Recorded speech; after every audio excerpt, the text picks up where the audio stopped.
That's grand. Thank you. Could we go back to your inquiry statement, please, and look at SPPI 00419, paragraph 102, page 60. And I think we've already addressed this, but at some point you say the team at COPFS. So if we can find that, there we are. The team at COPFS would have been aware that PERC had been specifically directed to investigate allegations of past racist behaviour by officers. These investigations were instructed to provide potential context and background to the behaviour of the officers during the incident, and were not confined to whether a separate crime could be proved. So you acknowledge there that there was to be an investigation into past racist behaviour, and that in itself was to provide context regarding the behaviour of the officers. Yes. And in relation to the team that you were dealing with, you have described them as experienced, and I think in your statement you say at times highly experienced. We've heard evidence from Fiona Carnan on Tuesday that prior to becoming involved in the investigation into Sheku Bayo's death, she had no previous involvement in the investigation of deaths in police custody or deaths following police contact, and she didn't specifically recall any deaths wherein race was a factor. Was that something you were aware of? There were limitations on the experience of your team, and particularly Fiona Carnan. I certainly was unaware that that was the position in relation to Fiona. Yes.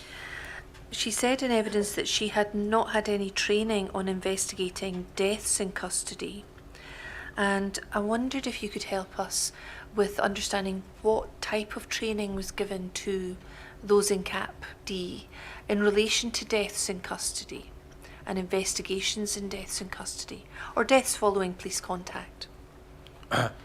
I'm not aware, I have to say, of any specific training that would be delivered in relation specifically to Cap D. It is the case that when people come to Cap D, they may be coming from a variety of backgrounds, and they may have come from specifically a deaths background. That is a possibility. But in relation to Cap D itself, I'm not aware of any training programme or requirement in relation to training in respect of deaths.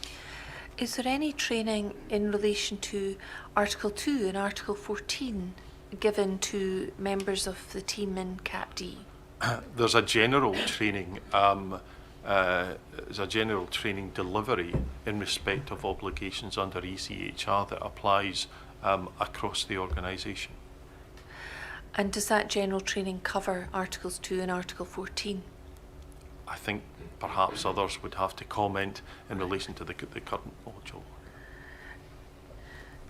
As far as you're aware, had the members of the team that were working on this investigation, had they had training in relation to Article 2 obligations, Article 14 obligations in the work they were doing? As I say, I'm aware that there's a national training programme. Others are probably best to comment upon that. Right. Had your team been participated in that national training programme? There would have been at some point, yes. Right. Thank you. We've talked about investigations into deaths in custody and the requirement to be Article 2 and Article 14 compliant. And I think we have discussed at a number of points during the course of the past couple of days that part of the procedural obligation, or one of the procedural obligations under Article 2, is to have an investigation into the death that is effective and adequate. Yes. And I think, as I understand your evidence, you accept that in relation to the precognition process, insofar as that is part of the Crown investigation, that must also be Article 2 and Article 14 compliant. The overall investigative process would have to be Article 2 compliant. And that would include this part where the Crown Recognition's been worked on. I think that, but I would accept that from a personal point of view. Yes, but one would have to look at the whole investigative process, I would suggest, in relation to this. Thank you. And I think yesterday we looked at the requirements in relation to Article 14, where the state authorities, such as Crown Office, have duties to take all reasonable steps to unmask any racist motive. Yes. And that investigation should be pursued with vigour. Yes.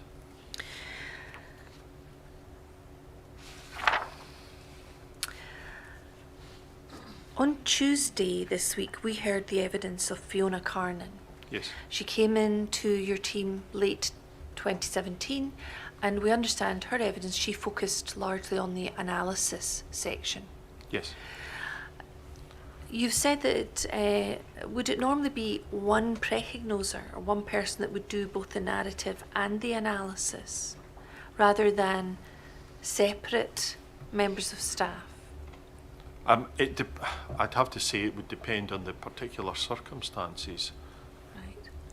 Do you think there are any issues that can be created between one person preparing the narrative, precognosing the witnesses, dealing with the experts, and the other simply preparing the analysis, the legal framework and looking at the evidence available to the Crown?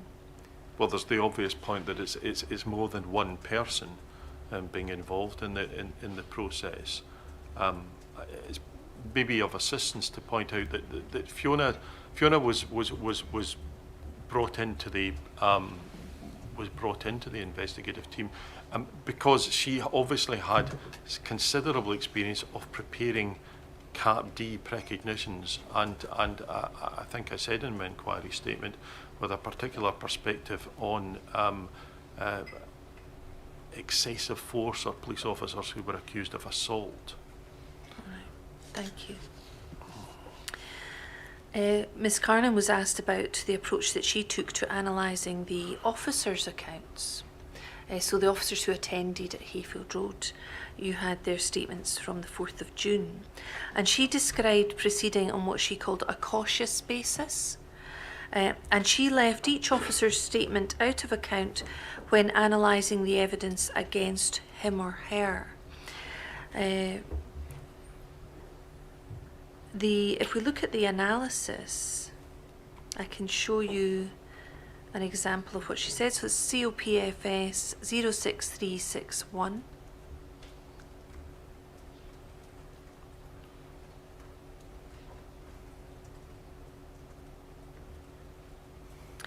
And I'm looking at page 7, and I'm looking at a paragraph that begins, PERC investigators who interviewed the police officers. I think you've passed it. There we are. The police officers only provided their statements to PERC investigators. Do you see? Oh, sorry, it's the paragraph above. Sorry, there we are. The PERC there it is at the bottom of the screen. PERC investigators who interviewed the police officers on the 4th of June asked them in detail about their own actions, which evidence is not admissible against them, but were less focused in their questioning about what others around them were doing. Do you see that? So she took the view there in the analysis that the evidence from the statements was not admissible against the officers. Do you see that? Yes, I do. And she has also, in evidence, said, in light of their assurances that the officers were being treated as witnesses, it is considered that their own statements could be inadmissible in evidence against themselves on the ground of fairness. So she says both, as you can see on the screen, it's not admissible, but she also later recognised that it could be inadmissible evidence against the officers. And in evidence, she agreed that that was the extent of her exploration in the analysis about admissibility. She agreed she had not explored the extensive case law on admissibility in the analysis, and she said she couldn't remember reading up on it particularly. She accepted there was no discussion in the analysis as to whether suspicion had crystallised on any of the 9 officers. There was no discussion as to any circumstances that would point towards fairness or unfairness, and as I say, no reference to any case law. There was no analysis of the likelihood of a court ruling the statements to be admissible or inadmissible. Yes. So no assessment by her of whether a suspicion had crystallised in relation to each individual officer, and the officers had been considered as a group. So that if I may, summarises the position of Fiona Carnan in relation to whether the statements of the officers were available as evidence against them, and she had taken the view they were inadmissible.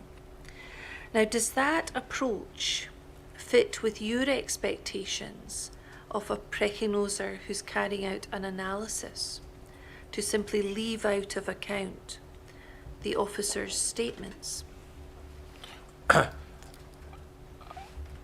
I was unaware of the contents of Fiona Carnan's evidence, but if she says that she took a cautious approach, that would tend to accord with that in the sense that she carried out the analysis on the basis of that cautious approach, that if one left out the account of the officers, what was one left with? Now, I am aware that Crown Counsel didn't agree with that, and that there was an alternative approach that was not the cautious approach, but rather, as the officers were at all times treated as witnesses, that their statements would be, there would have to be a debate, and of course it is the case that there would have to be, if there were proceedings, perhaps some debate in respect of that, but Crown Counsel proceeded on the basis that the statements were admissible, and I'm confident that that was included in Ashley Edwards' analysis, and therefore to that extent that material was available for Crown Counsel's consideration. That's very helpful. When you read the analysis, assuming you did read the analysis, did it strike you that the approach taken by Fiona Carnan was as helpful as it might have been to Crown Counsel, or that it should require to be revised in any way, or were you happy to proceed on the basis of the approach she'd taken?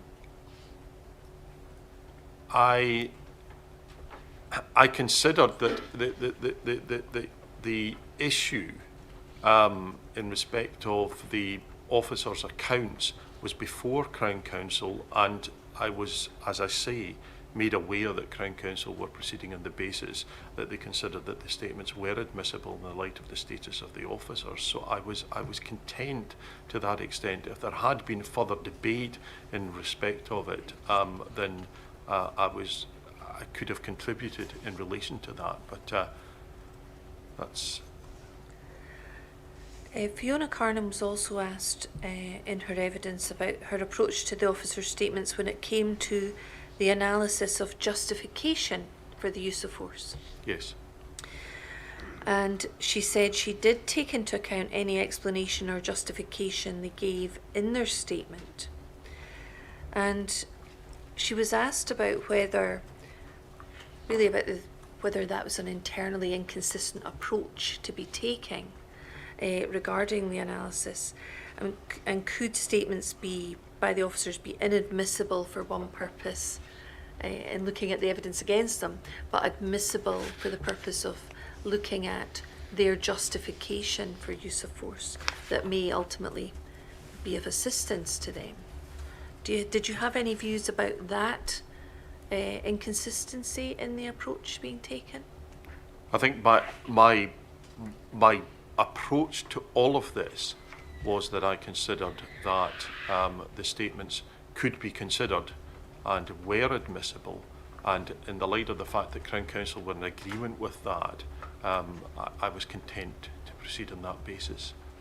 So although when you looked at the analysis and countersigned it, Fiona Carnan was saying, as we can see on the screen, this evidence is not admissible against them, were you were happy in the round to allow that analysis to be sent to Crown Counsel? Potentially inadmissible, I think,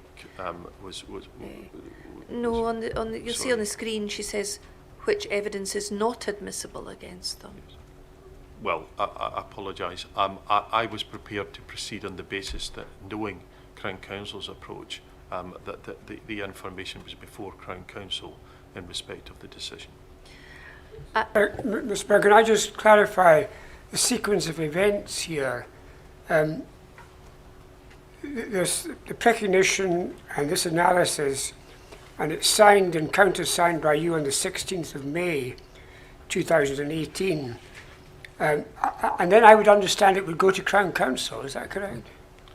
It did go to Crown Counsel, yes, my lord. But should I understand what you've just been saying, that you were aware of Crown Counsel's position before you signed it?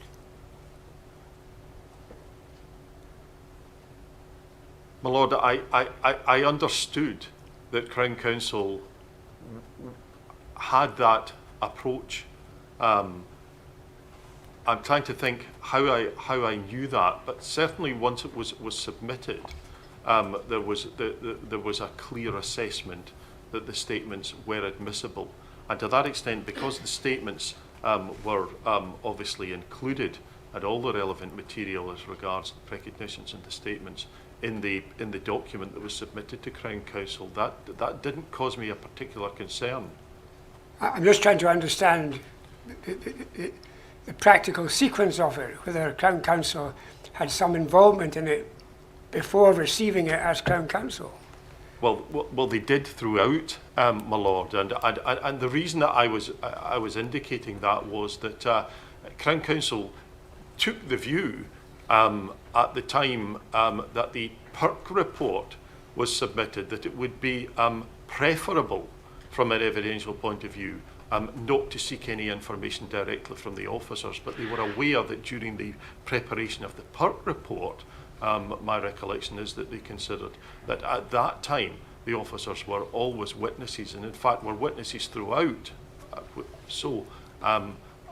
There was, to my recollection, no issue about the admissibility of statements provided by officers at any time, in the light of the fact that repeated assurances had been given that they were witnesses, and in the light of the fact that they gave witnesses according to that status. I'm just a little puzzled that if there was that level of discussion before the signing of the analysis, how Fiona Carnan wasn't aware of that. My lord, I can only go back to what Fiona had said in her evidence, that she was taking a cautious approach, and in a cautious approach was looking to see what the evidence that was available in the event that the statements were considered inadmissible. Thank you. So at the time that the analysis was completed and signed by Fiona Carnan, there was this statement, which we still see on the screen, that the evidence is not admissible against them. But you were happy for that statement to remain in the analysis on the basis of other discussions you'd had at that time, or that you had subsequently? It would perhaps have been better to have clarified that, but essentially I was content that the precognition be submitted for Crown Counsel's consideration at that stage. Would it have been open to you to say to Fiona Carnan, I'd like you to expand on the issue of admissibility of the officer's statements before we sign and send it to Crown Counsel? It would have been open to me to do that. I was clear in my own view that the statements would be admissible, and I think Crown Counsel were aware that was my view, and it was the view, I think, of others. It was certainly my view. Where there's a situation where the precognoser has said in the analysis, that evidence is not admissible against them, so it can't be used by the Crown. And you have taken a view that is directly contradictory. Yes. Is there no mechanism whereby that can be fleshed out and explained as part of the Crown precognition? There is that mechanism. Yes, there would be. And as I say, it might have been preferable to have added in some comment in relation to that. Having said that, I was still satisfied as to the recommendation that was made in respect of the precognition. So was it open to you to maybe add a note to yourself when you countersigned, or to draw something to Crown Counsel's attention, that there is this difference of view between you and the precognoser? That would have been a course of action open in the countersigning process, but obviously it wasn't taken in this case.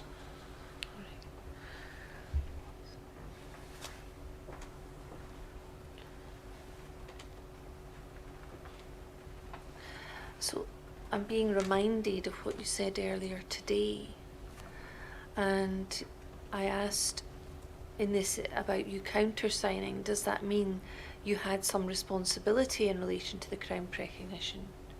And you say, I saw it as my role to indicate whether I was in agreement with the conclusions of the precognition in respect of a recommendation that was made. Yes. So did you consider your role to be limited to expressing agreement with the ultimate conclusion only, even if you disagreed with the route by which the precognoser had reached that recommendation? Well, I think that I saw that the conclusion and the recommendation was of the utmost importance, and I saw that as a primary responsibility. Thank you. And then looking at Fiona, she was asked about the use of force and her approach to use of force. And well, first of all, I should say, Fiona Carnan indicated in evidence that she didn't recall being given any guidance, primarily by you or anyone else, about how to treat the officer's statements. She said, in hindsight, it might have been helpful to have had a discussion about this before she embarked on drafting the analysis. Yes. And would you agree with that comment, that in hindsight that might have been of assistance and benefit? Yes, I would. And as part of that discussion, if there had been one, would you have raised this issue about admissibility of the police officer's statement and how they were to be approached? I think I may well have. Moving on to use of force. We've talked a number of times about how an officer must be able to justify his or her use of force. And we've heard that that is a justification for every single use of force that is adopted by the officer. Yes. So where an officer may have struck someone a number of times, it is incumbent upon that officer to justify each individual occasion, Yes. in order for that to be lawful use of force. Yes.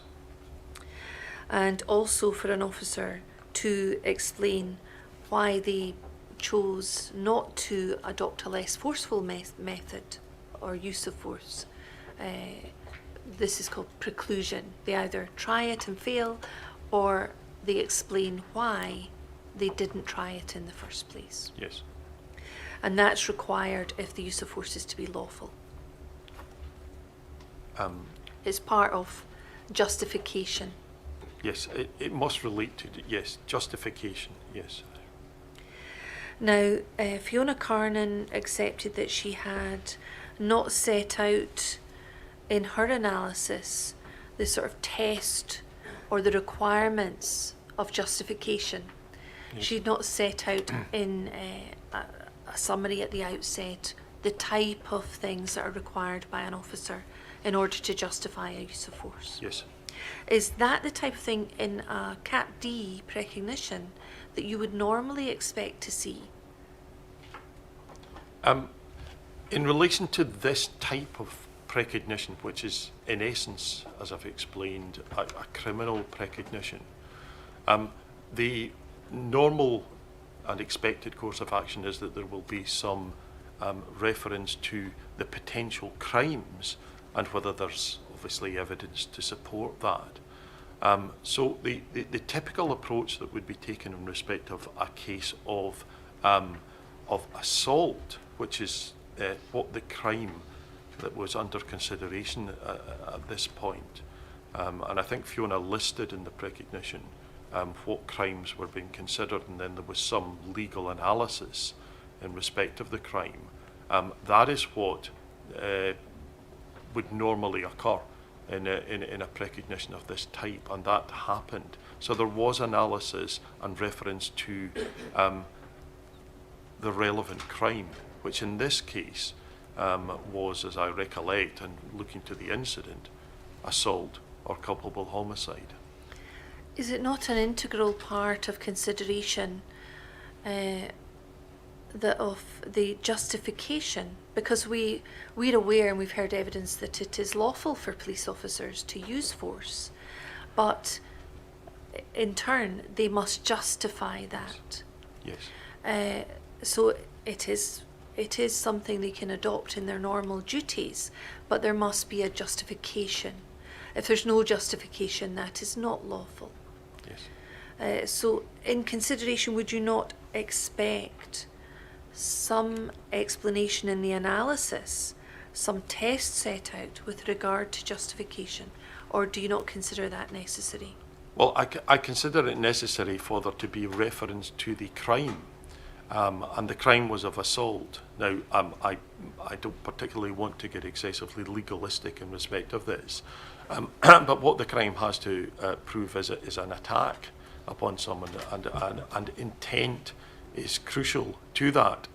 So some of the case law that Fiona did quote, that indicates that there has to be some element of intention to do harm, and that an inference must be drawn from all the circumstances in relation to proving that crime. So whilst there is authority for the courts to look at whether, for instance, the behaviour of officers fell out with their training, that is as I understand it, that of itself is not determinative as to whether there's evidence of a crime. It's relevant to considerations of whether there are any consequences for the officer, and perhaps for in the wider sense of a liability. But in respect, I think we're perhaps sort of straying into excluded territory here. Right. Given the limitations of the terms of reference. I think I understand the point you're making, and I think that's sufficient for my purposes. Thank you, my lord. I apologise. No, not at all. I'll move on from this part of the evidence, but looking at, we've heard evidence about Walker and Payton, PC's Walker and PC Yes. Payton, who were first on the scene, and Fiona Carnan gave evidence that there was no analysis or no part of the analysis set out in detail whether there were other tactical options open to them. And I'm interested in whether you would have expected that to have formed part of the analysis that was carried out. The analysis that I have seen in Cap D addresses its mind to the constituents of the crime, and in the light of the analysis in respect of the crimes, I was content with the contents of the analysis, having regard to that, and having regard also to the opinions which were referred to and which Crown Counsel had consulted extensively on. Fiona Carnan was also asked about something that PC Tomlinson had mentioned in his police statement from the 4th of June. And he had given a statement saying that he observed Mr. Biles stamping or stomping on the back of Nicole Short, which is on the ground, that he had struck him to the head, Miss PC Tomlinson had struck Mr. Bio to the head with his baton, that after he did so, Mr. Bio stopped stomping on Nicole Short, after which PC Tomlinson struck him on the head again. He had struck a total of 2 to 3 strikes to the head, and he also struck thereafter 2 or 3 times with his baton to the arms. Yes. Now, Fiona Carnan had carefully analysed the lawfulness of the first strike in relation to the analysis, but in relation to the subsequent strikes, she said in evidence, "It would appear my analysis is a cumulative analysis of the baton strikes. I haven't gone through each one." Yes. Now, as part of a Cap D precognition that Fiona Carnan was preparing, did that match your expectations, that she would not go through each individual use of force, each individual strike with the baton, but only deal with the first one? I do consider that the totality of those actions that were described, that those would be factored into the overall analysis for Crown Counsel in relation to the crime that was to be established, and that the breaking down was I was going to say unnecessary. I think that the breaking down can be of assistance, but in the particular circumstances of this case, having regard to what would require to be proved in respect of the crime under consideration, I was satisfied that the analysis was adequate. And we also heard from Fiona Carnan in relation to the analysis that she said the test of establishing criminality would have been to show that Tomlinson went far beyond the limit of the force which the police officer was entitled to apply. Now, we've heard about justification and minimum force being necessary. Not that the force used doesn't go far beyond that which is lawful, but the focus in relation to justification is more akin to using minimum force, the absolute minimum necessary. Yes. Were you concerned when you looked at the analysis in relation to the approach Fiona Carnan was taking to the test in that regard? I wasn't concerned in relation to the proof of criminality, in that there are a variety of considerations that can be taken into account, including whether the actions of the officers in accordance with their training, also whether there's any evidence of a loss of control in respect of the overall justification, and in particular in this case, because there had been expert evidence that had been provided, and the essence of that was that the actions were considered within the reasonable range of options open to the police throughout the incident. That was adequate for the purposes of assisting Crown Counsel to reach a decision. Were you satisfied that Fiona Carnan had covered the issue of training, the OST manual and the SOPs sufficiently, given your views about training being Yes. relevant? Yes, on the basis that those elements had been considered by the restraint expert. And then we've talked yesterday at some length about causation. We looked at the legal framework in relation to causation. We looked at contribution to harm that is more than de minimis is a material contribution. Yes. We looked at Johnston, which held that significant conveys the necessary substance of a contribution to the death, which is more than negligible, and that a contribution that is more than de minimis is material. You mentioned yesterday that in relation to the issue of causation, well, first of all, I think Fiona Carnan gave evidence that she'd not set out in the analysis any of the legal test on causation. Was that something you would have expected to see in the analysis? I think that there should be information and analysis in respect of that type of issue as it relates to any potential crime. Would you expect there to be a summary of the case law or the legal position, and then a comparison with the medical evidence, expert evidence that was available? That can sometimes be of assistance. Whether it was its absence in this case affected the case because Crown Counsel were well aware of the general case law in respect of causation. What I do, I think, recollect in respect of Fiona Carnan's analysis was that there was specific mention of all the various factors from the experts in relation to the question as to cause of death and, I suppose, by implication, causation. You said yesterday, or perhaps the day before, that Crown Counsel had given you a copy of the case of Johnson that I asked you to look at during evidence. And I think at that stage we were looking at period 1, and I said I'd come back to that in period 3. Yes. Now, can you help us understand when it was that Crown Counsel gave you a copy of Johnson?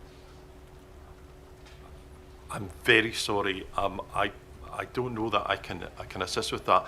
I've maybe expressed myself poorly, but I don't recollect Crown Counsel giving me a copy of Johnson. But I can recollect at some point that Johnson was referred to. Sorry, I've maybe misremembered. I thought you'd said she'd given you a copy. I might. When I'm being asked specifically about it, I don't know that I do recollect that. If there was a discussion between you and Crown Counsel about Johnson, do you remember when it was in relation to the precognition? Was it after Crown Counsel were sent the precognition, or was it at an earlier stage?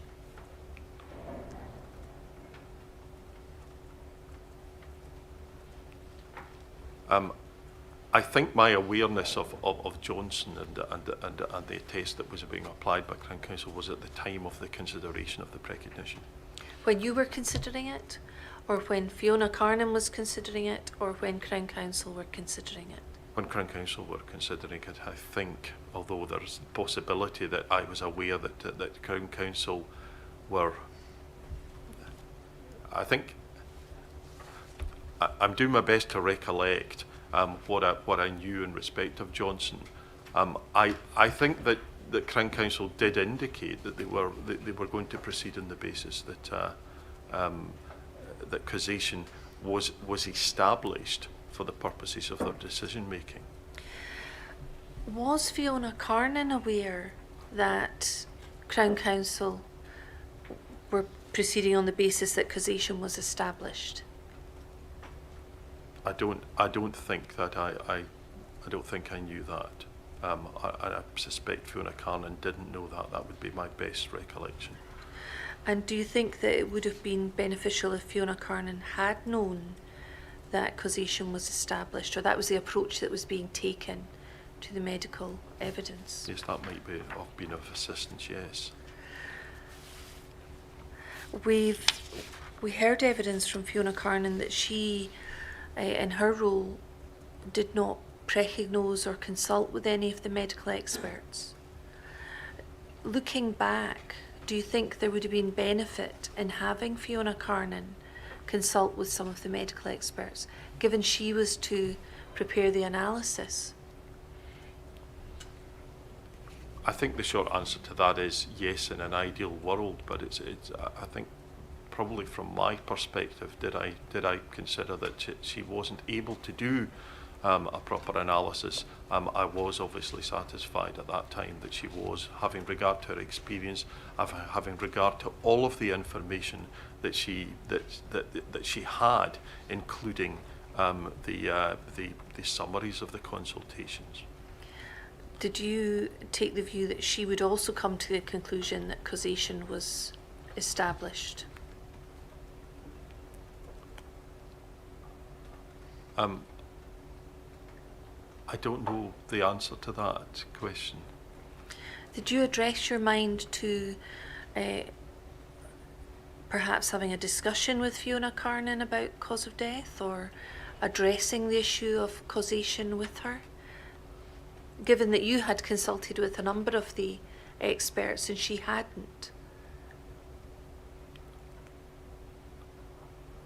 That might have been beneficial, but I'm still of the view that because Crown Counsel were embedded in the process, that Crown Counsel could bring their knowledge to the decision that they were being asked to make. It's not the case that Crown Counsel were solely reliant upon the precognition. The precognition was to assist Crown Counsel in the particular circumstances of this investigation.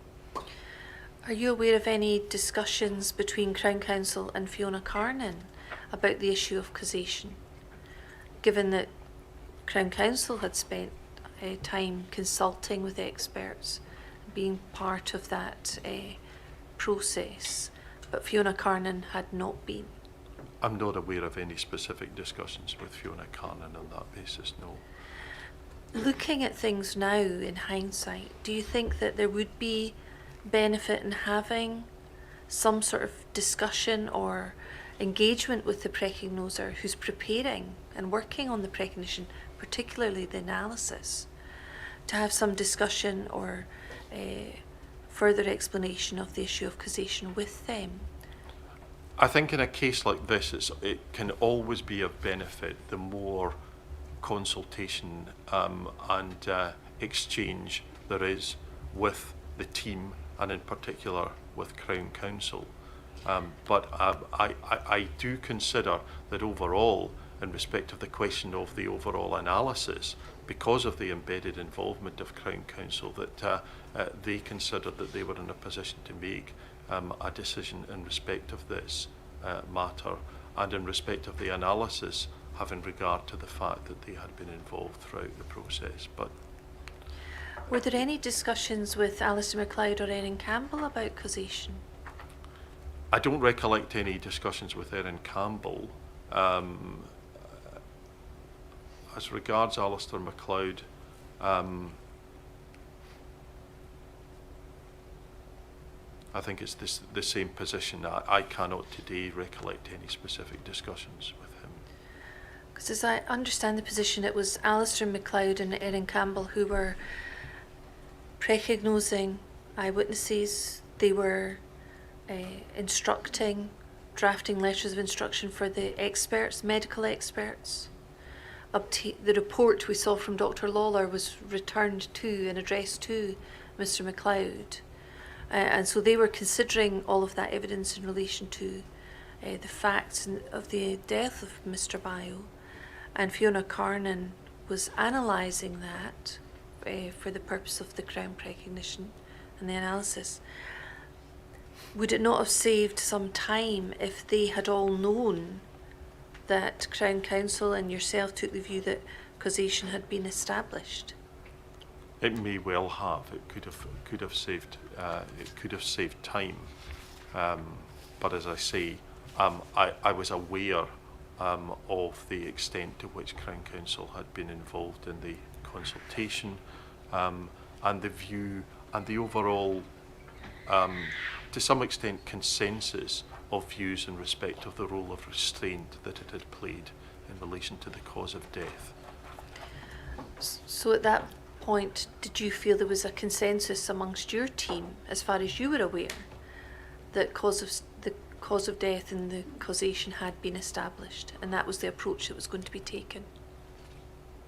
I was of the view that there was a basis for considering that causation was established for the purposes of the decision.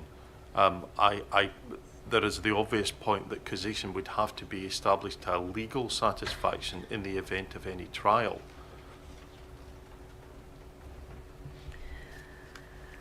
I'd like to move on to the issue of race in Article 14. Now, I've obviously addressed this in relation to Period 1 and Period 2. So this relates to the Crown Precognition Period 3.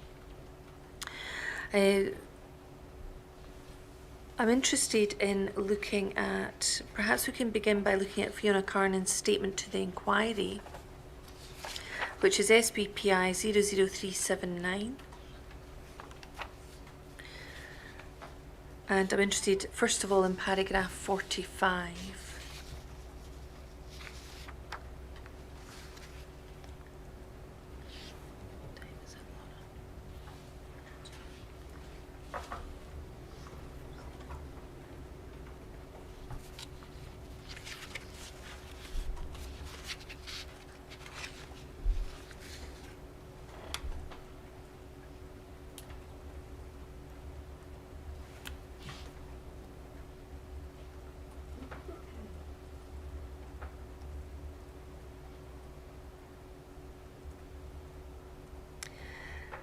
While we wait for that to come on the screen, Fiona Carnan was asked in her statement by the team to what extent was race a factor in her analysis of the actions of the police officers.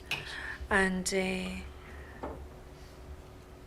I'm interested in looking at her response to that. So that's SBPI 00379.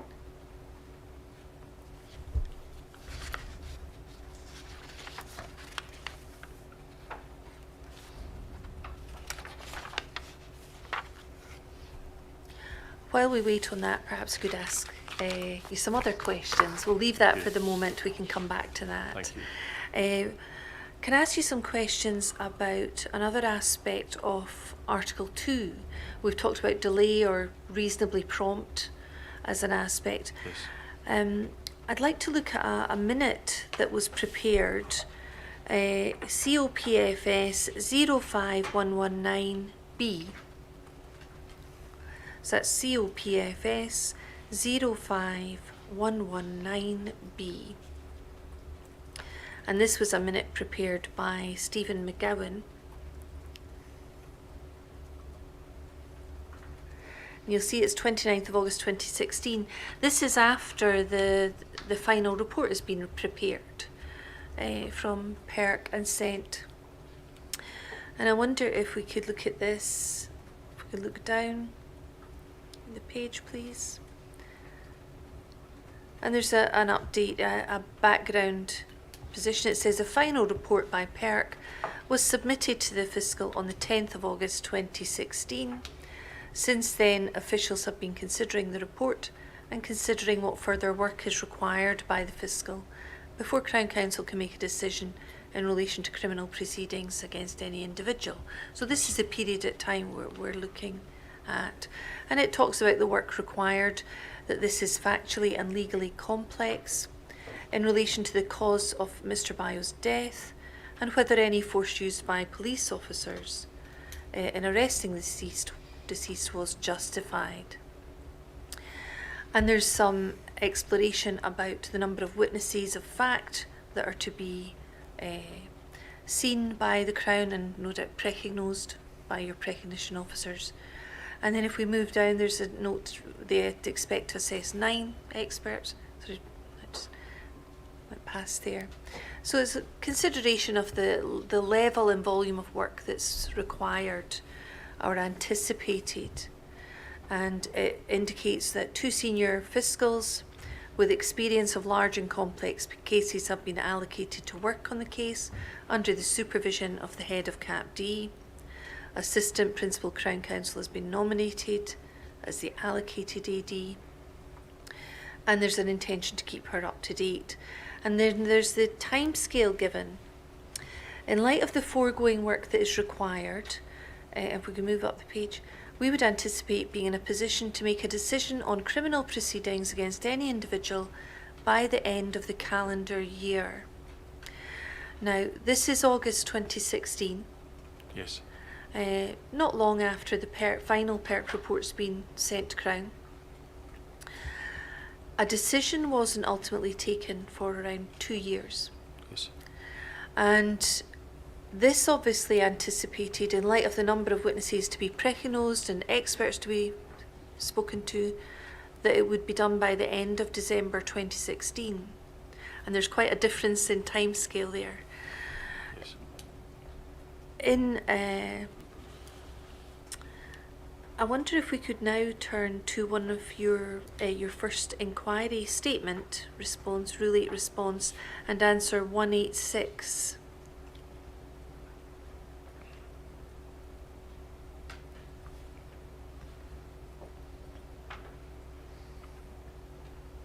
So it's answer 186, it's page 109 of the PDF, and I'm interested in the first paragraph of that page.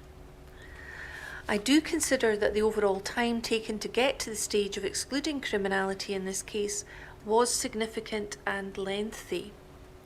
However, I also consider that the extent of further work and analysis that was undertaken by Crown was necessary to ensure that Crown Counsel could make this decision with the necessary degree of confidence.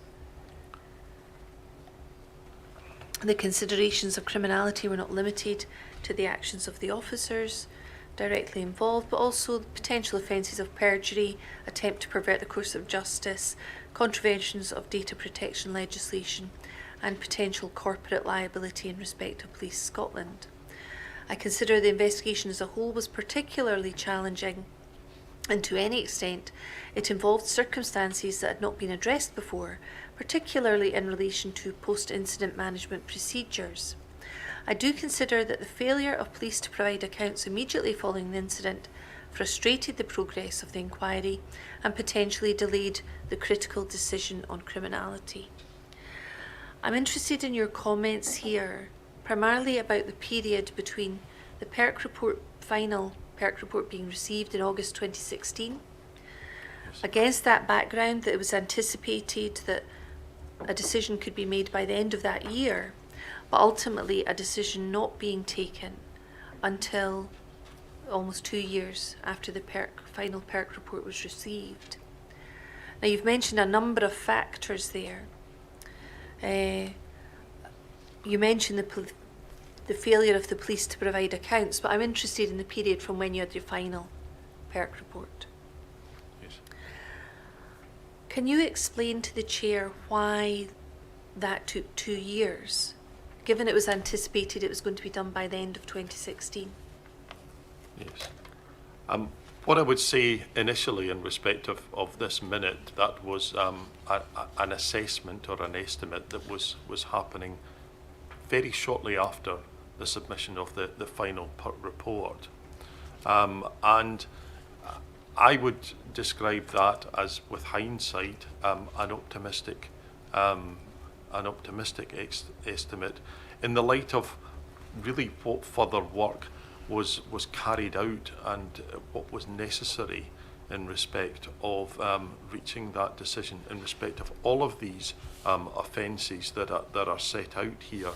But in particular, in looking back, I know that the inquiry has got the account from Alistair MacLeod of the extent of the further work that was undertaken.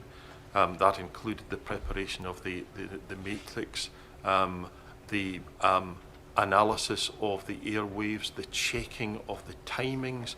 All of that took considerable time, and that only became apparent once we were underway.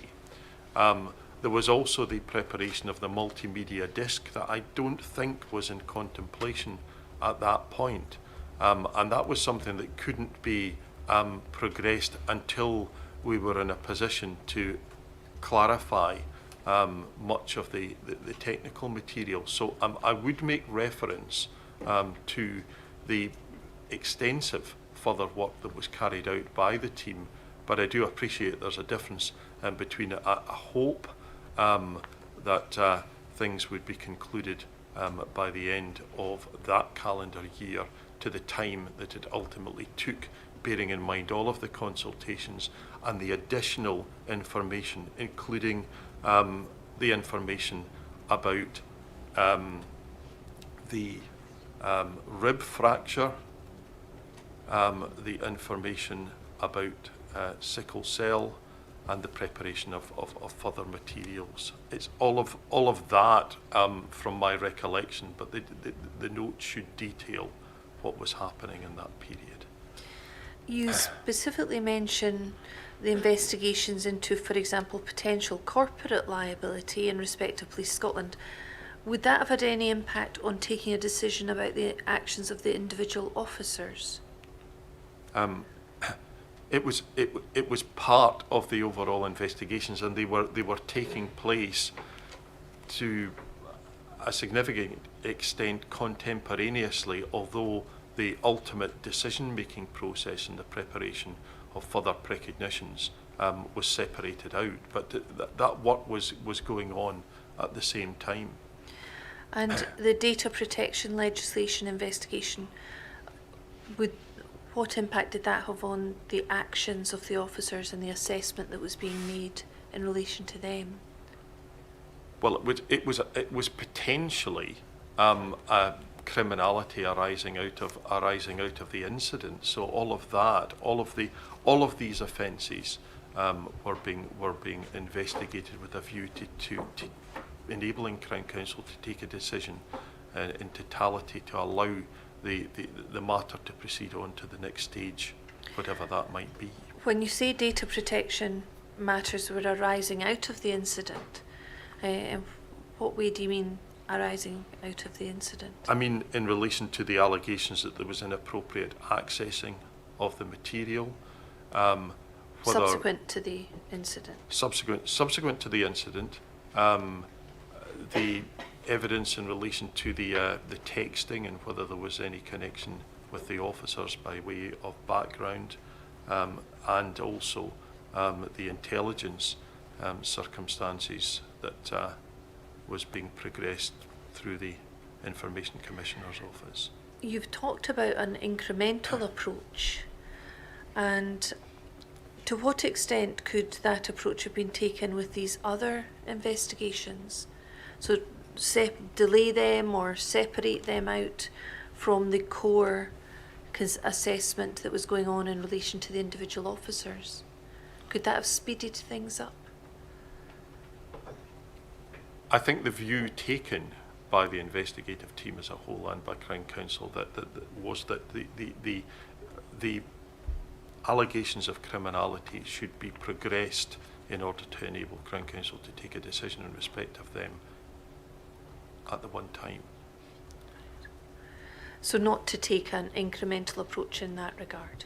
Well, by incremental I was meaning a decision first of all in respect of the overall question of criminality, and then further investigations for any potential inquiry phase. Right. I'm conscious it's just after 3 now. We'll take a 15-minute break now. I think my watch is fine.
Ms. Graham.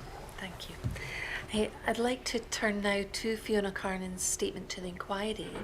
There's 2 paragraphs I'm interested in. This is SBPI 00379, and I'd like to begin by looking at paragraph 45, or answer 45.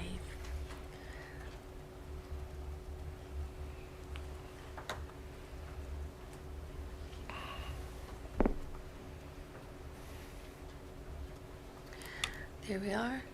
And Fiona Carnan was asked to what extent was race a factor in her analysis of the actions of the police officers. And her answer was, I was concerned with considering whether the actions of any of the officers, either individually or collectively, amounted to criminality. My focus was on the actions of the officers during the period of their engagement with the deceased and the evidence of how they conducted themselves thereafter. I did not identify criminality on the part of any of the officers involved. Had I identified criminality, it would then have been part of my analysis in respect of criminality to consider whether the conduct was racially aggravated under Section 50A(1)(b) of the 1995 Act, or whether race was a motivating factor that would have been would amount to an aggravation of the conduct of the accused officer in terms of that act. And then if we can look to the next paragraph I'm interested in, which is 38, which is above this paragraph. And this is the section where Ms. Carnan is asked to explain her involvement in gathering and analysing evidence in relation to the extent to which race was a factor in the actions of the police officers engaging Mr. Bio. And she says, I was not involved in gathering evidence about race. If my analysis of evidence had established that there was sufficient evidence to support criminal charges against any of the officers, the question of any racial motivation or intention would have been addressed at that stage.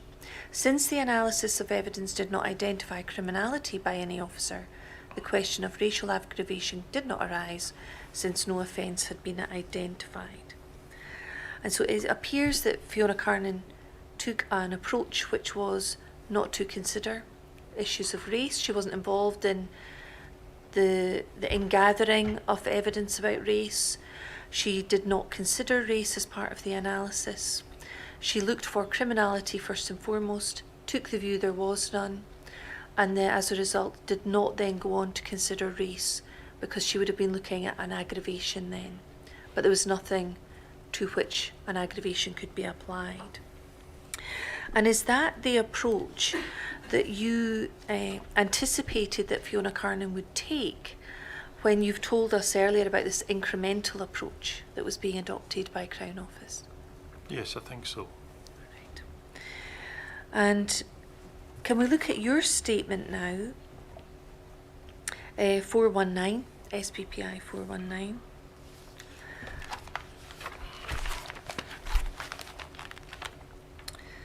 And if we could look at page 60, we've looked at this already. This is part of paragraph 102, but it's page 60. My advice was given against a background where it was accepted that at all times, race and racial motivation required to be considered as a continuous process as the inquiry progressed, and that an absence of overt racial motivation should not be regarded as determinative. Consideration of implicit bias and assumptions based on race in the overall approach required to be assessed as the investigation developed and the evidence was gathered. So this, your description of the investigation was as a continuous process. And yesterday you talked about the Lord Advocate saying race was a factor and race was critical to the Crown Office investigation. In light of that, Fiona Carnan's approach, and in light of your own comments and the comments you said that the Lord Advocate made, can you see that it would appear that there is a, can I put it as a tension between what's being said by you and perhaps the Lord Advocate about the importance of race and the importance of race and racial motivation being considered at the beginning, continuously right through, and the actions of Fiona Carnan, where she says in her statement she she wasn't considering race. Yes. My comment in relation to that is that one has to bear in mind that this recognition was created for a specific and limited purpose, namely the assessment of criminality.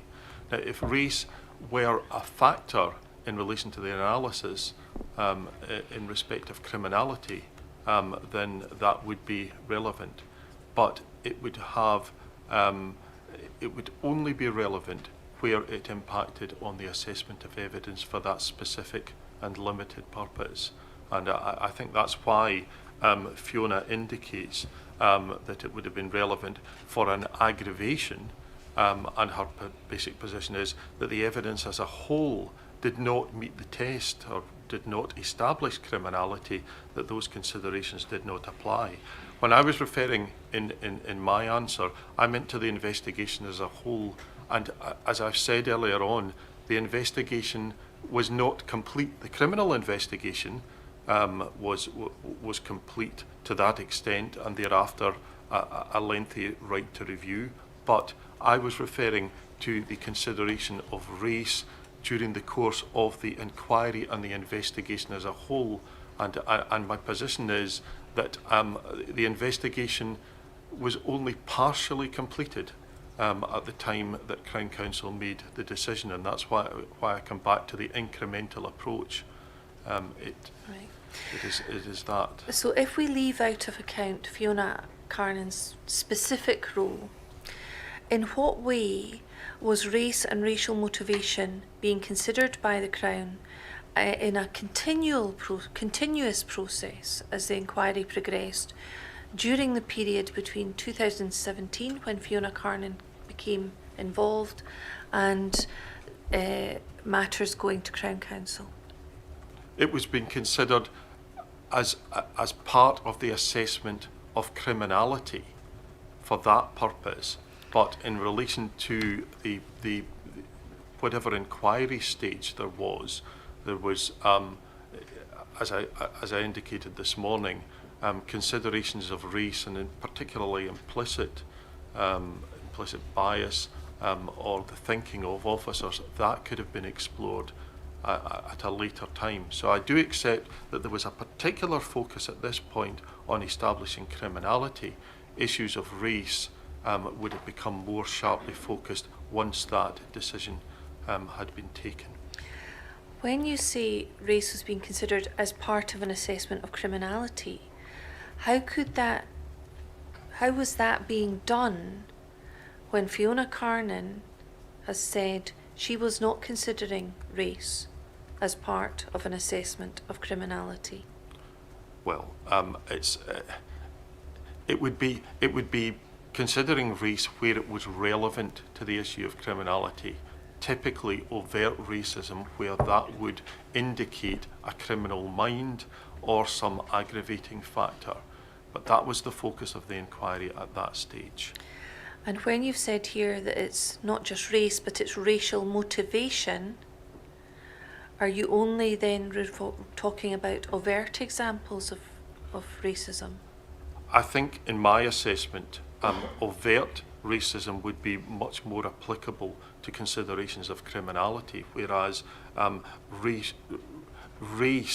in the widest sense, including how it might have affected behaviours either in an unconscious way or by way of bias, that would be something that could, in my assessment, be effectively explored only once you could carry out some inquiry with those who were engaged in the incident itself. So, just to be clear, you don't think racial motivation of itself would be relevant, or evidence about racial motivation would be relevant to a consideration of criminality? Racial motivation could be relevant if it were a criminal, if all of the evidence amounted to a criminal act, and then one can consider an aggravation in respect of that. So if racial motivation could be relevant to a criminal act and could amount to something akin to criminal act,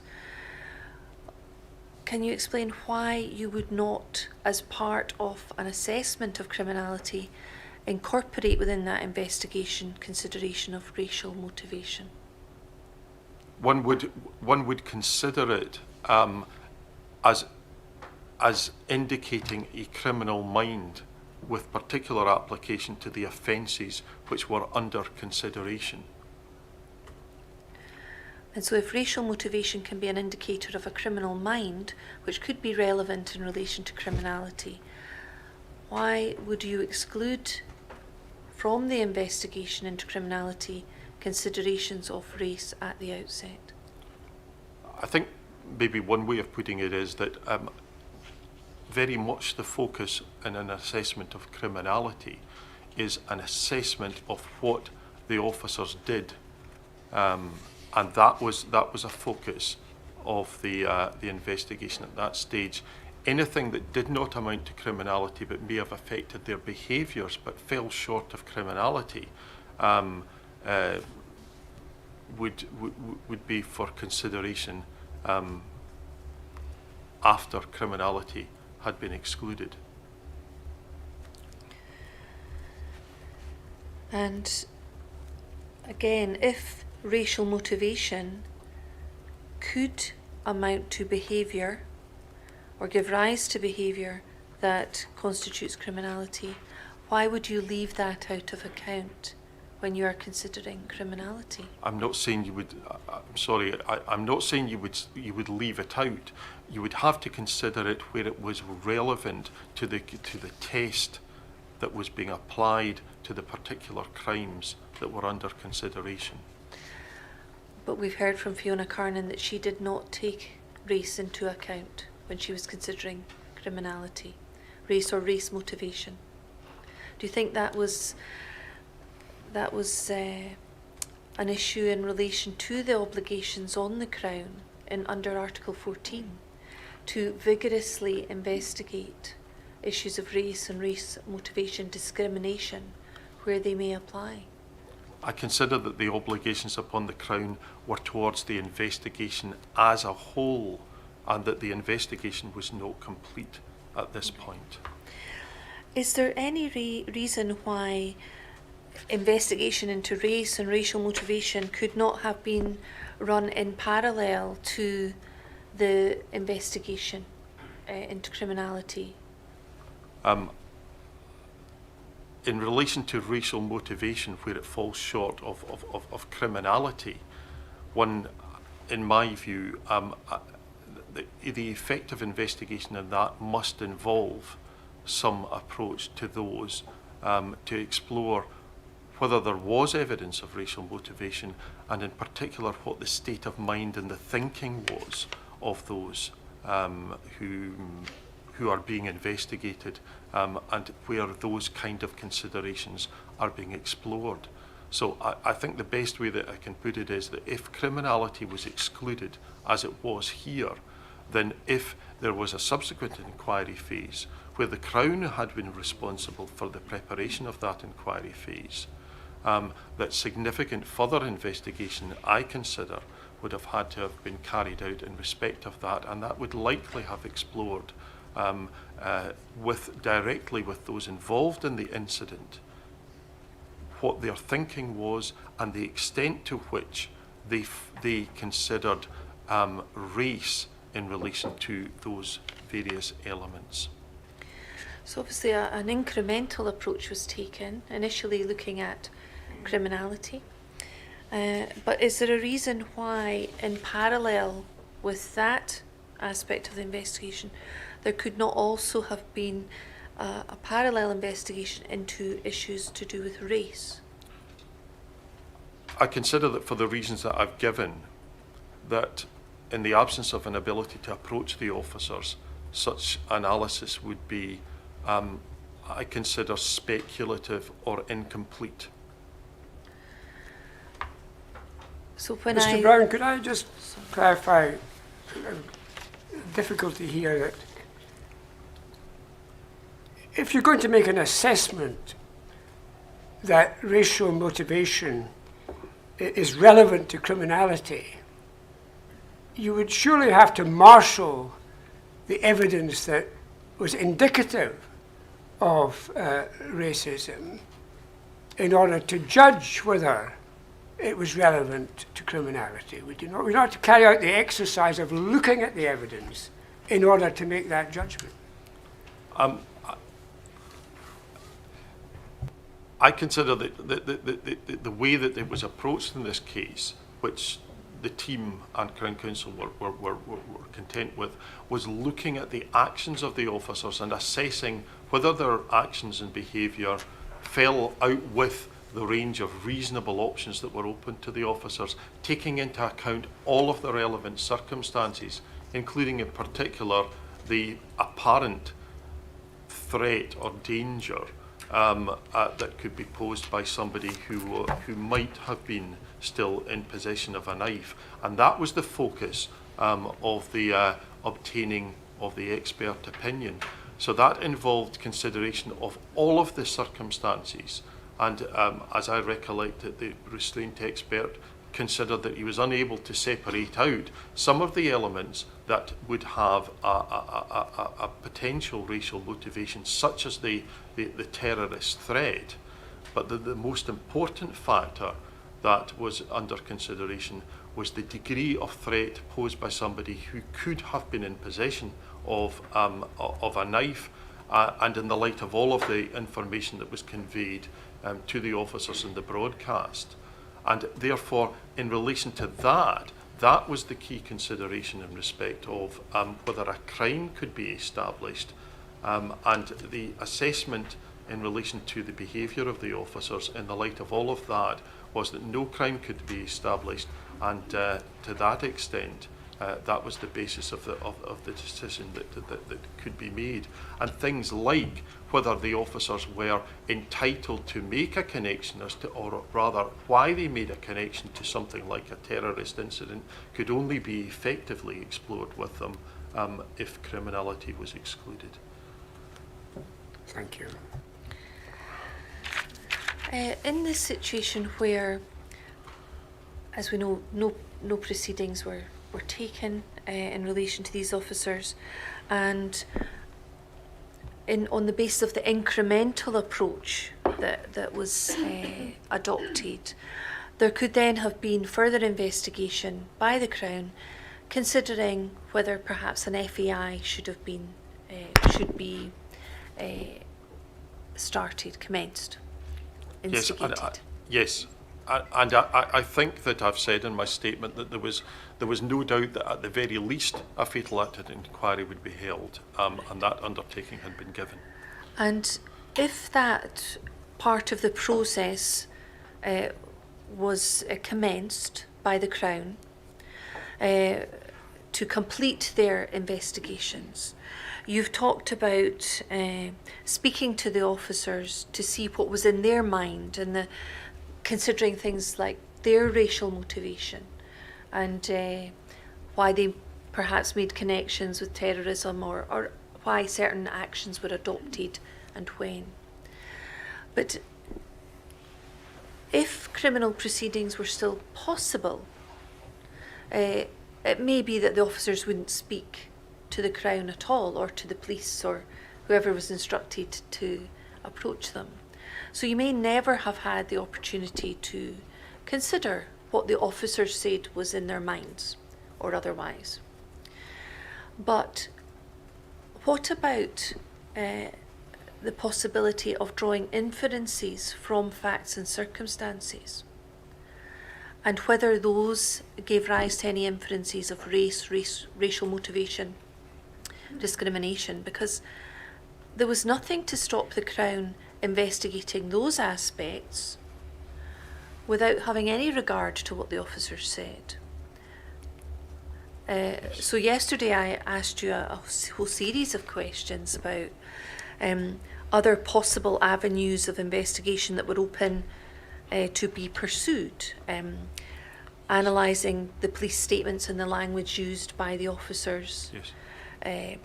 Analysing the connection that apparently had been made with the colour of Mr. Bio's skin and terrorism, the speed at which the officers adopted the use of force,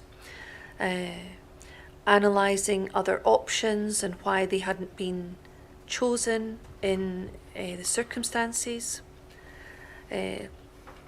No investigation into the surrounding circumstances of the events at Hayfield Road.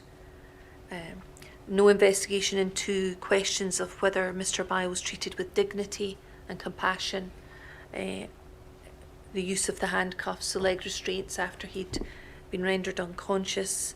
There are other elements of evidence that we've heard about which could have been considered by the Crown, not having regard to the officers themselves at all, but from which it may have been possible to draw inferences regarding racial motivation and race. And why could those aspects of the investigation not have been pursued at the outset, regardless of waiting until after the criminal matter had been considered? My consideration in respect of that have been asked is that in order to reach a properly informed view, with the potential of presenting that at some form of judicial inquiry, there has to be some exploration as to why the officers considered certain elements, things like the use of discriminatory language at any point. That is a clear example of something that would require to be explored. But whether it's relevant to a consideration of criminality is a slightly different question. Whilst hypothetically some of these issues could be addressed in some opinion provided, that wasn't the focus of the precognition, and that was coming back to the strategy that had been approved, that the precognition was created for the specific and limited purpose of considering the question of criminal proceedings, and that the questions on the wider aspect of race and the treatment, for instance, of the family, the provision of information which clearly was not correct, and whether there was criminality in respect of that. The Crown directed their focus in relation to questions such as that, as to whether criminality could be established, and thereafter assessed that as part of this present precognition. It would have been for another form of inquiry to have addressed things like, why was it that you did provide false information to the family, misleading information? Why was it that you acted in a certain way in engaging with the family? Those are the kind of considerations that were, I would say, not considered appropriate to explore in the light of the fact that the precognition was created for a very specific and limited purpose of the assessment of those particular crimes that are specified in the precognition. All right. So is it fair to say that during period 3, which is the one we're looking at, when the Crown precognition was being prepared and work being done on that there was an incremental approach being taken, and there were no positive steps taken to investigate race during that period, but the intention was that race would have been investigated at a later stage? I think the view that was taken was that the most effective way of investigating those kind of elements were after the decision in relation to criminality. And that took 2 years after the final PERC report was received. And were there any concerns expressed about the duration of that period and the impact it was having on the fact the Crown have decided not to investigate race at that stage? I don't recollect any specific concerns being expressed in relation to that. There was an understanding across across the team and the organisation and law officers about what was happening in relation to the investigation and the various steps that had been taken, an account of the progress that had been made and what was still to happen. But what I would say in relation to that period was that the period did become longer than was anticipated very clearly.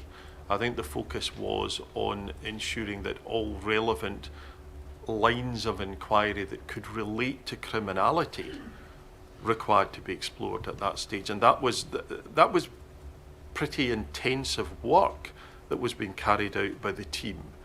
So there was a capacity issue, or I think there was a capacity issue in respect of that. So there was a focus on what is relevant here to the issue of criminality, and I did indicate earlier on in my evidence the kind of areas whereby the Crown, I think, had to be very careful not to allow a premature decision to be made in respect of criminality and to proceed to the inquiry phase prematurely. Although ultimately the decision was taken to keep that possibility alive. Now, can I ask you, are you aware of any other examples of this incremental approach being taken by the Crown?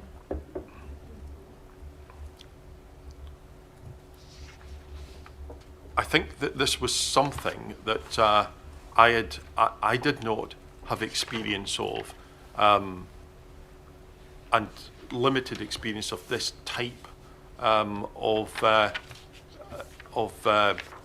investigation, having regard to all of the elements that the Crown and others had to explore.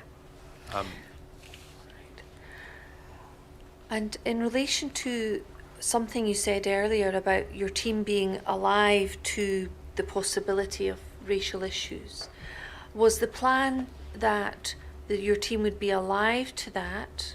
I mean, Fiona Carnan gave evidence that one aspect she was asked about could have been possibly indicative of racial stereotyping. Were they to then be held in abeyance until these later proceedings were considered?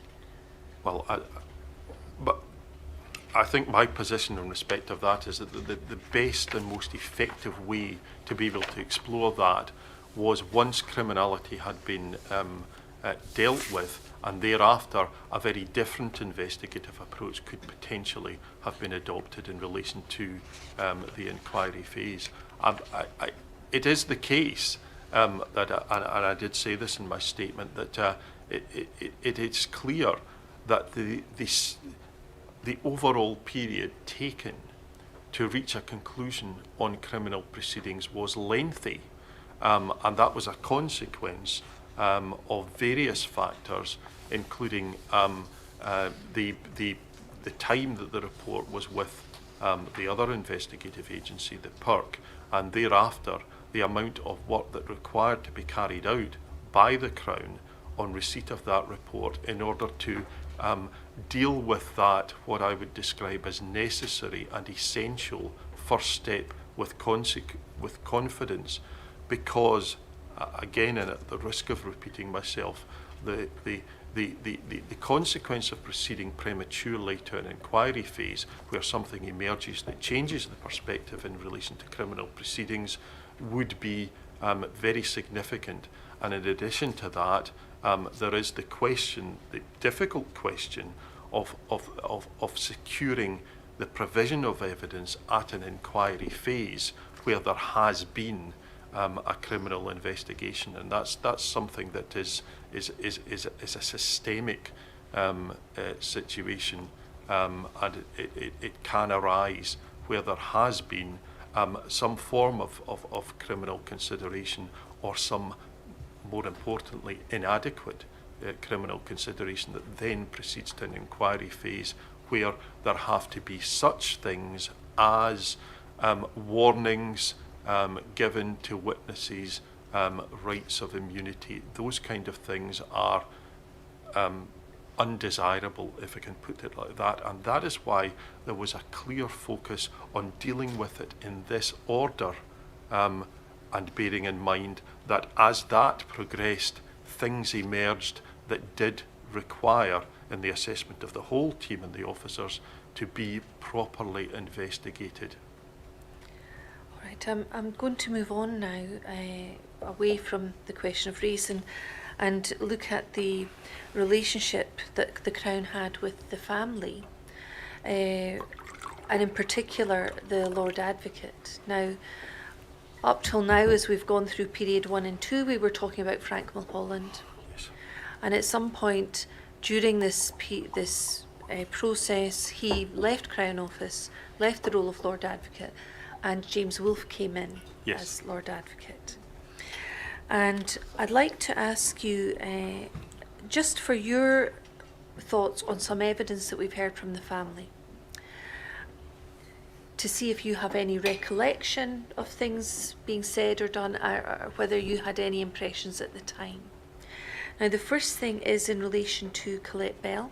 Yes. And she gave evidence to the inquiry where she talked about remembering a meeting. She didn't know the date of that meeting, but she thought it was with the newer Lord Advocate. So, and she recalled him saying something like, he's done it to himself. This was about Mr. Bio. If he was responding to the arrest, he wouldn't have sustained his injuries, or I'm sure he used words like that.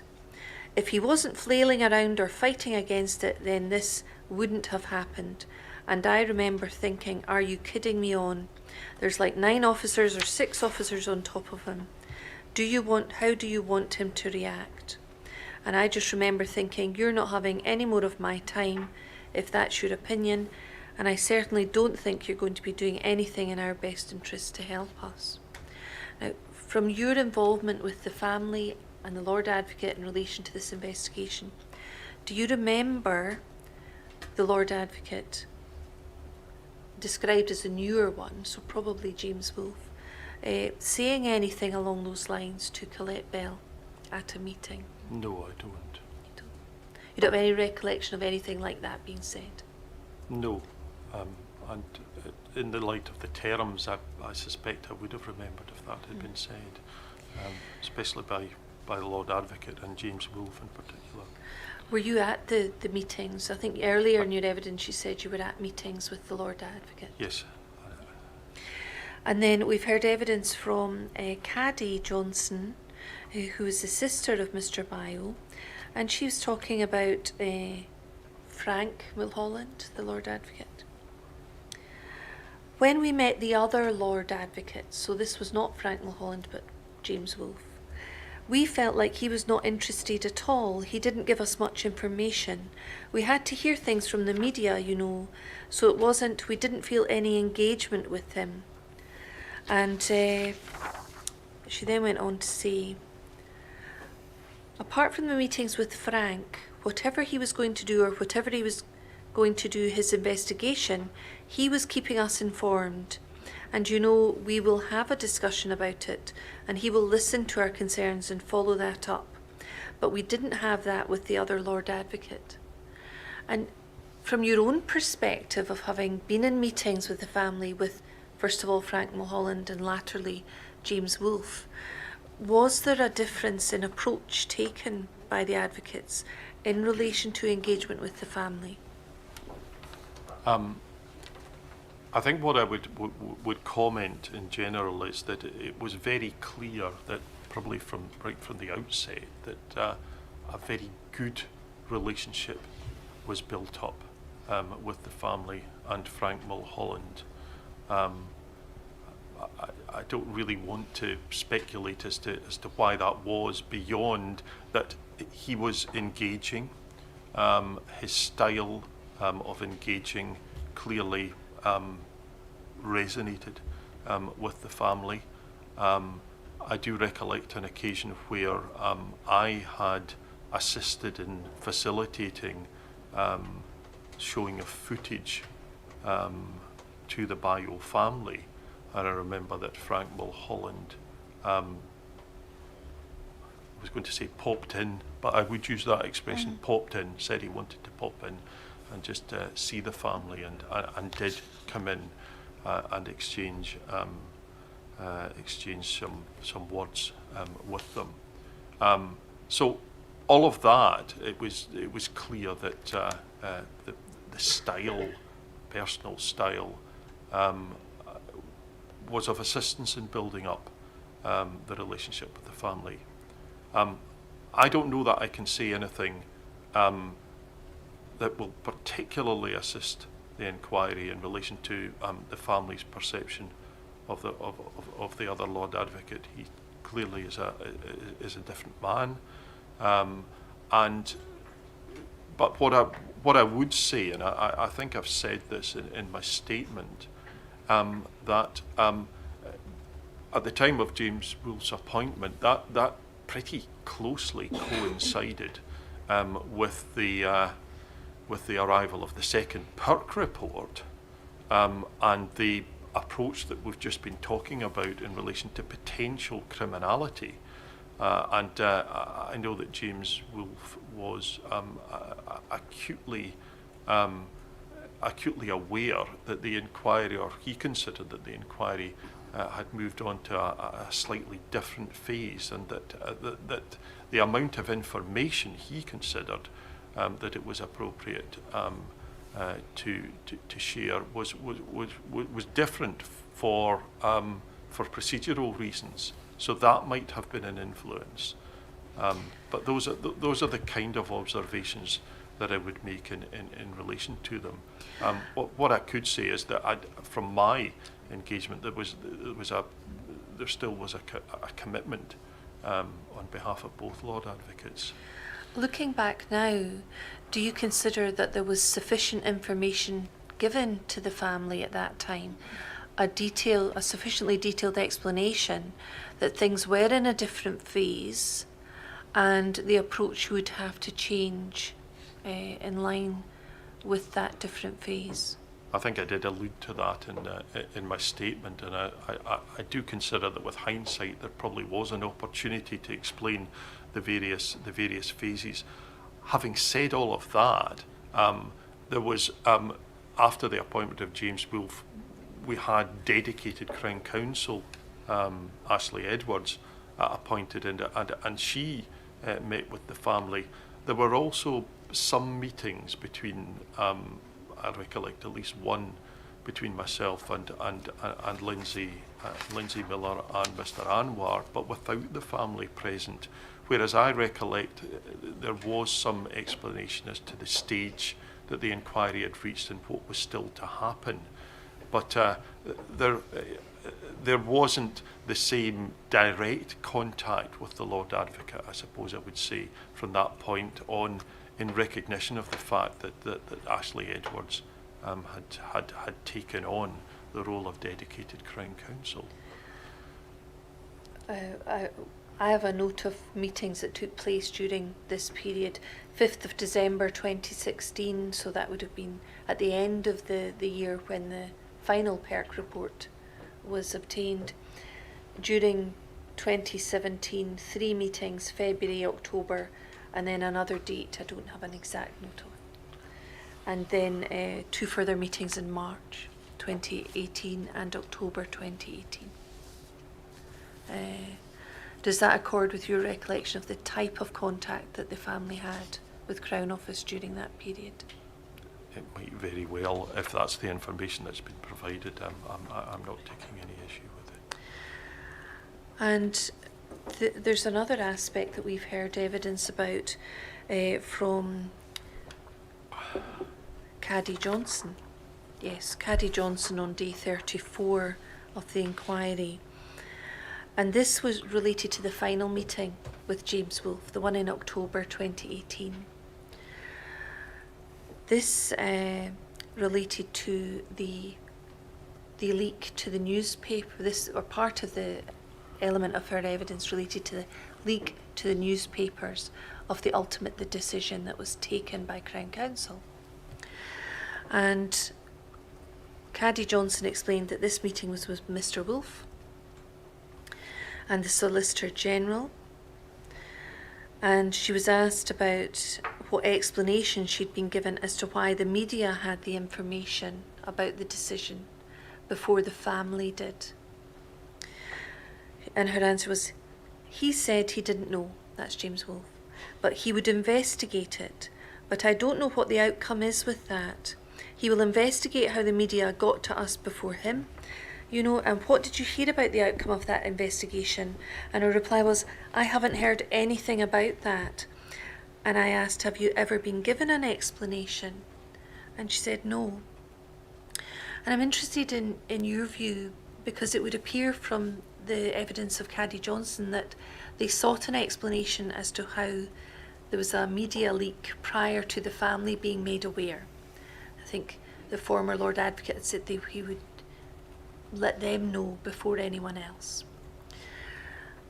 In terms of the investigation that was carried out after that leak, was there any attempt to speak to the family and explain to them and provide them with an explanation that they had sought at this meeting? In relation to that inquiry or investigation, that was conducted at a very high level, to my recollection, within Crown Office, and I don't recollect personally being aware of any follow-up or request for information in respect of that. But that's just looking at my own involvement in relation to it. So you weren't asked to be involved in that aspect or to share any information with the family? No, I directly was not. No, it was conducted elsewhere, really.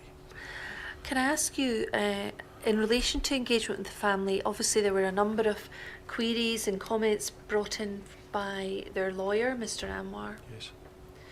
And there were meetings where the family were there in person. Yes. What process was in place that allowed Crown Office to keep track of the family concerns or queries or issues they wanted the Crown Office to come back to them on? I think, from recollection, one of the main ways of doing that was that I think those meetings were followed up in correspondence, and there was confirmation as to what was to be undertaken. And I was, sometimes it would say, you know, Mr. Brown or Les Brown will arrange for this or that kind of thing. I do recollect correspondence going on at that time. I think I did say again in my statement, these meetings were I would term them, I don't know if everybody would share this, but they were essentially private meetings where the Lord Advocate wanted to provide reassurance and the provision of information. And they were, although I was present at them, there wasn't a note taker or anything like that. It was a dialogue, which obviously had some benefits. But as I say, in respect of formal follow-up, there was correspondence in respect of that. Could we finally look at your inquiry statement again, and one particular paragraph, which is an answer to question 175, which is page 105 of the PDF.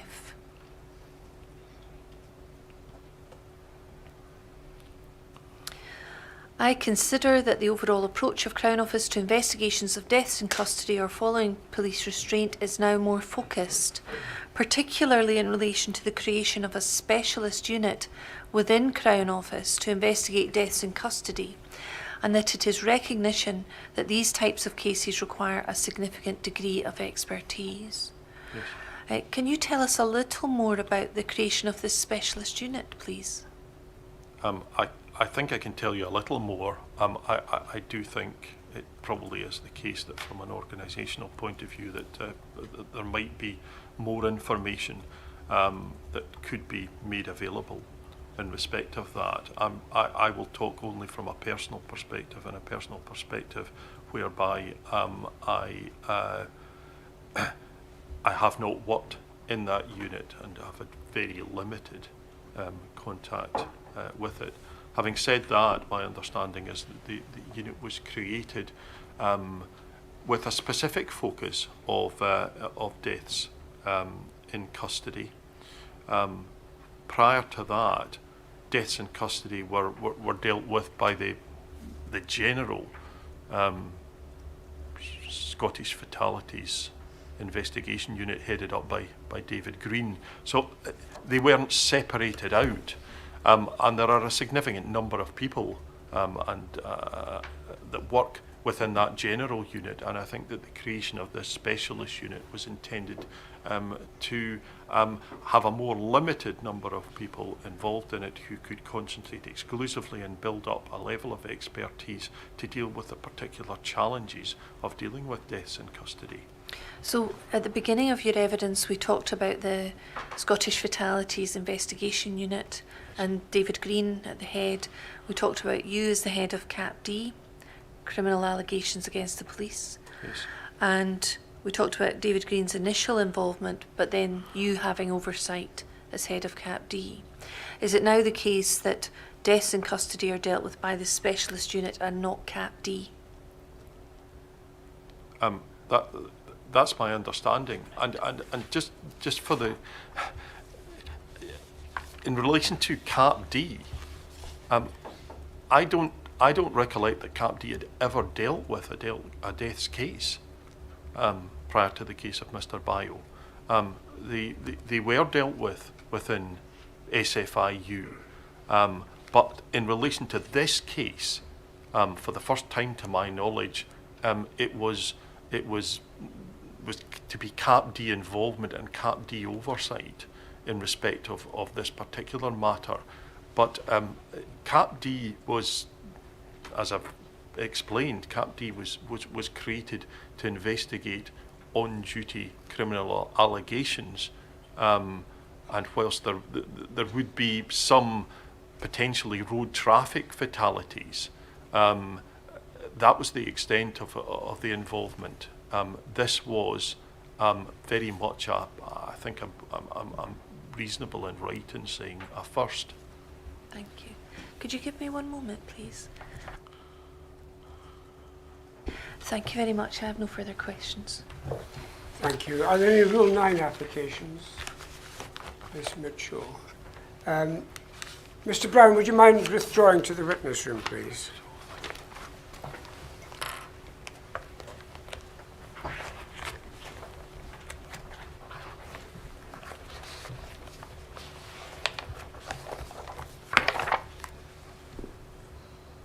Yes, Ms. Mitchell.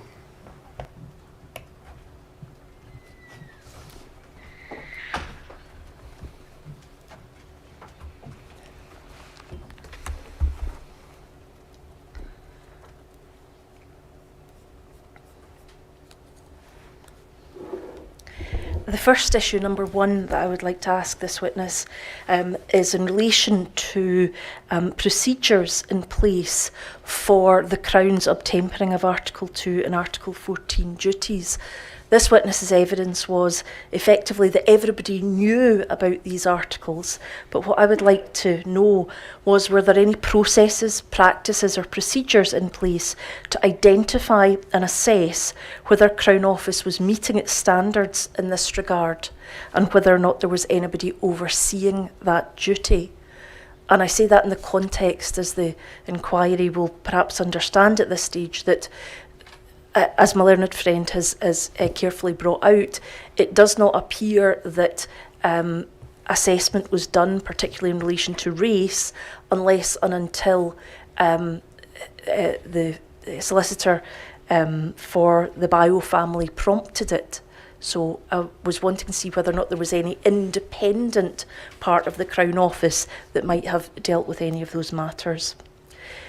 The second matter is about correspondence, I think we heard about in D1 or D2, that Mr. Anwar sent dated the 31st of July. And that was a letter direct to PERC that he sent in relation to racial issues. And Mr. Brown was asked about this, and he recollected that the day before that letter had been sent, that there had been a meeting in which racial issues had been discussed. And he said, that he recalled that there had been a meeting the day before that letter had been sent about Baltimore. And he said, so it would have been present in people's minds that had it resulted, I think, in considerable unrest because of the actions of police, which had an apparent racial motivation. So there was a discussion with a law officer at that stage, and that was prior to the 31st of July. And really, it's to check with him that as a result of that particular conversation, there wasn't actually any action posed or taken with regards to Article 2 or 14, and rather the context about race was solely in relation to the unrest that might occur if a black man had died in police custody, and that they didn't want another Baltimore rather than the obtempering of those duties. The third matter is in relation to the assessment of Fiona Carnan's Crown analysis. And my learned friend asked various questions in relation, for example, to whether or not this witness was satisfied about that Fiona Carnan had covered various trainings, the OST, SOPs, etc. What I would like to ask about in that regard was whether or not there was sufficient consideration given to Mr. Bayo's mental health in the context of how the officers dealt with him at the outset.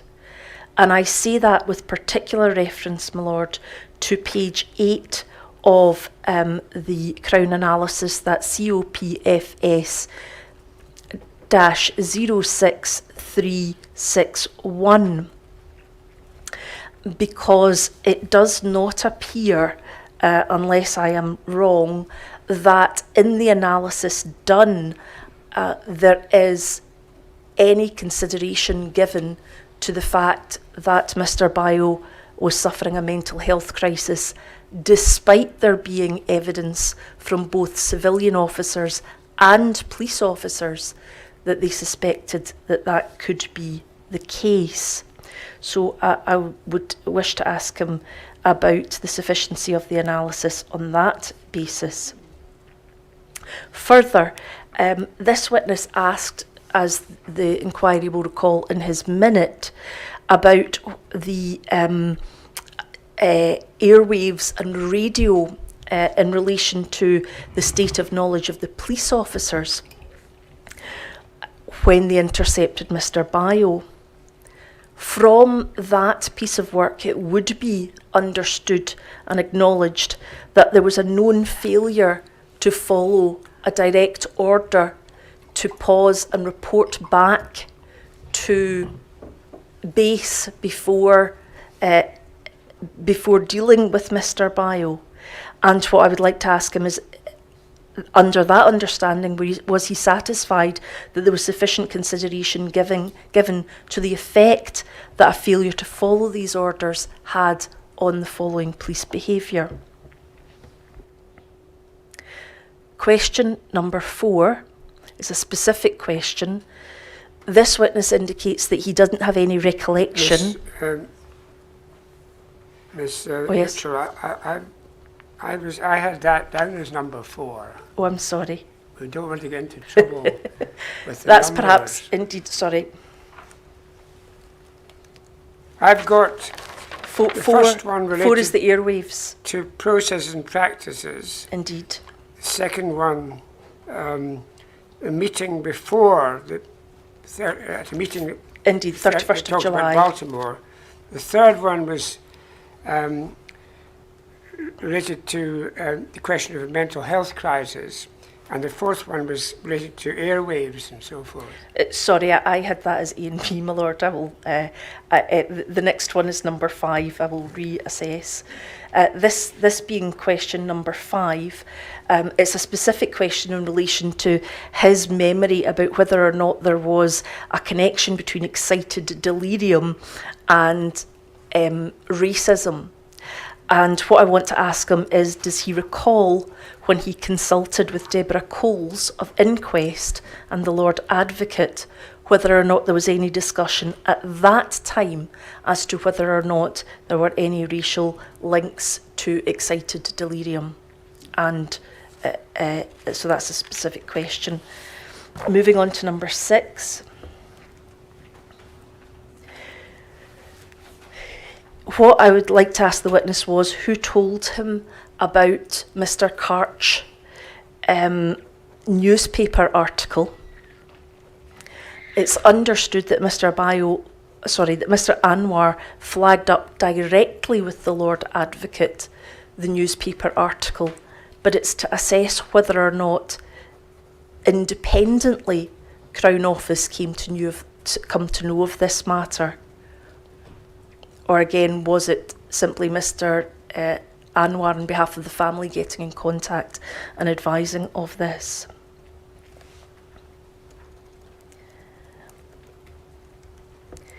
Number 7.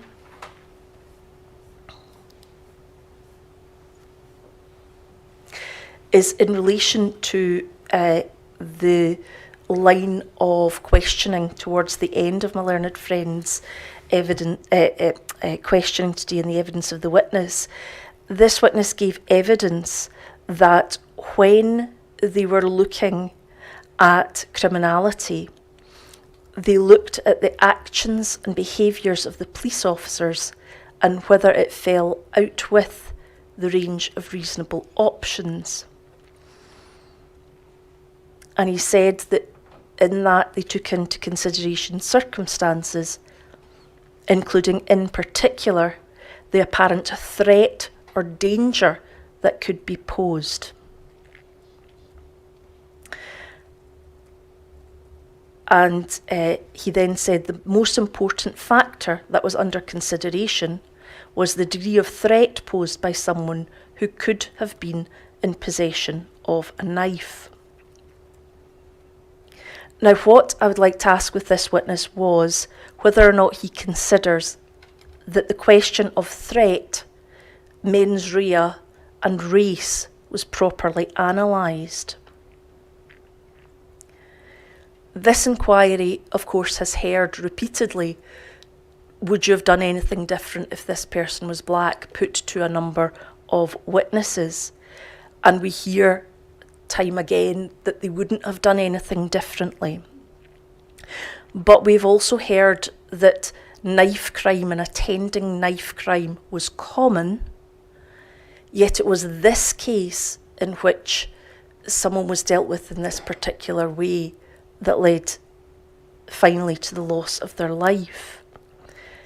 And I would respectfully submit that it ought to be asked of this witness whether or not the Crown should have posed the following questions. What if the perception of the officers, their perception of threat and danger, was specifically related to the colour of Mr. Bayo's skin? What if the perception of threat and danger affected the way in which the police officers dealt with him on arrival? And there are examples in the statements from which the issue of their perception could be analysed. For example, the use of the term coloured, considerations of terrorism, he was the largest man I've ever seen, superhuman strength, slapping Mr. Bayo to the face to see if he was actually unconscious. So to ask whether or not those should have been analysed, and in those circumstances, if you're analysing what people's perception is, what their perception of threat and danger, and how this affected the way in which they acted, whether or not that should have been a factor that was considered in relation to mens rea. So that's a cumulative question, as it were. And moving on to 8, it's a specific and narrow question. It relates to COPFS 03242A, and it is a letter to Crown Office asking that Mr. Anwar carry out a COPFS audit of queries raised by the family and to ask whether or not that audit was in fact carried out. And those are my questions. Thank you. Well, given the time, I'm going to adjourn in order to assess how best to go forward.